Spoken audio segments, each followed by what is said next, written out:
In our main video for session 2, we have looked at how to set up and solve an optimization problem in Excel 2013 on the Windows platform. Please make sure that you watch that main video before looking at this one. In this video, we will go over the differences in the way the Excel and the solver are set up on Mac versus Windows. Here's a spreadsheet for the Zuter problem loaded onto Excel for Mac 2011. On the spreadsheet, we have entered a trial solution 500 and 500, and all the formulas for the objective function and for the used resource amounts. First, let's find where the solver is. Solver is an Excel add-in, and in order to locate it, you must go to Tools, Add-ins, and make sure that the solver is checked here.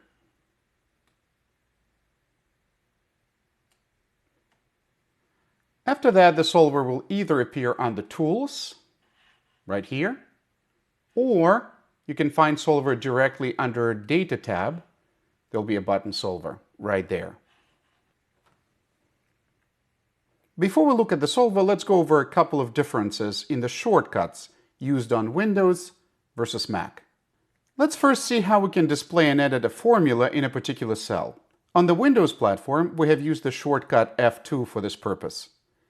On the Mac, we use the shortcut Ctrl-U instead. For example, if I go to the cell F10, where the profit formula is located, I can display and edit this formula by pressing Ctrl-U.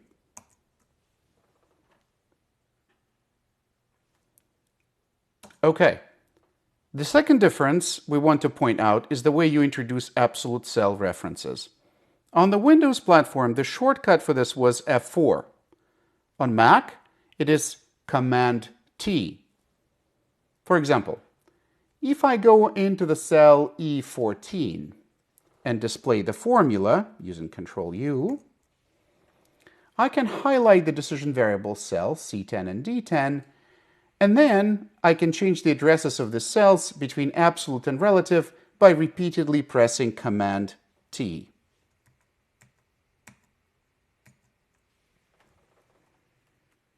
Okay, let's call the solver. I will do it from the Data tab.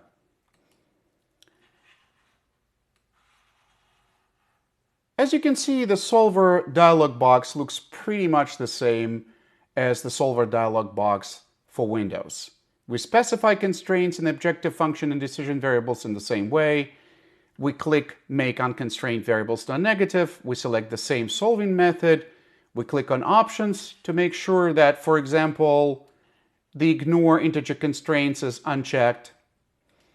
And now we're ready to actually click the Solve button.